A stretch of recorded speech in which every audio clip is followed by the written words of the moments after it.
Sometimes you just gotta go for a hike in the magnificent Rocky Mountains of Colorado.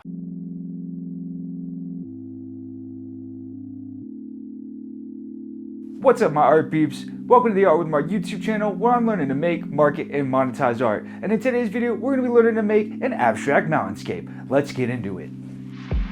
To start with, I decided to get an original picture, so we went on a hike and got this picture you see me working on in Procreate right here.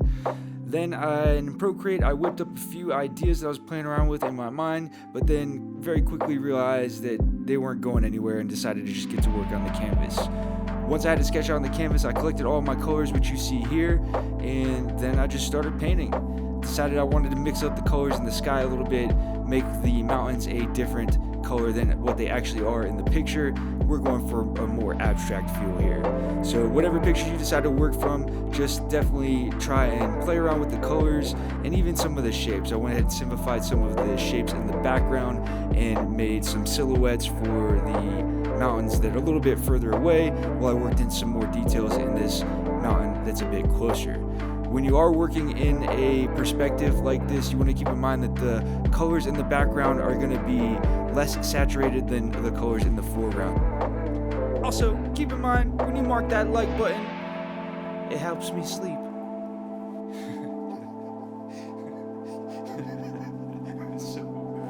Once I got to the foreground, I have a bunch of trees in the foreground of my picture.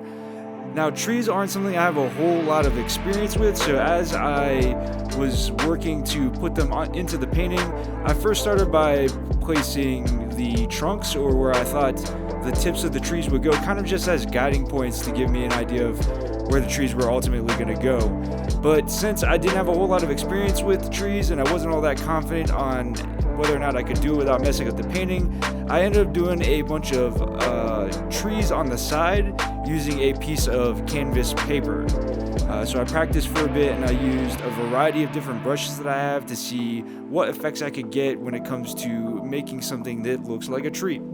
So that's how I ended up using this round brush you see me working with here, and trying to use it to make these, I guess they're pine trees. I'm not sure what kind of trees they are, but I was trying to get that effect that we see in the reference picture. For the trees, I ended up going with a more natural color rather than something more abstract. But since we are working in an abstract way, you could potentially create these trees using any color you wanted that goes with your color scheme. Either way you go, no matter what colors you're using, you're going to want to work from dark to light. So as you work from your darker colors up to your lighter colors, keep in mind where the light is hitting the tree.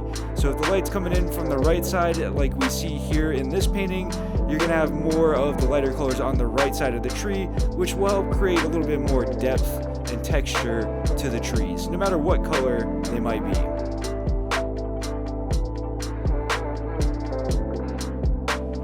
Alright, here we have the finished piece.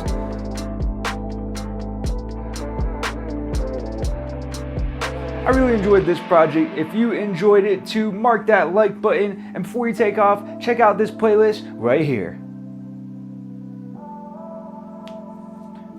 Or you can check out this other video right here that YouTube says is perfect just for you. I'll see you in the next one.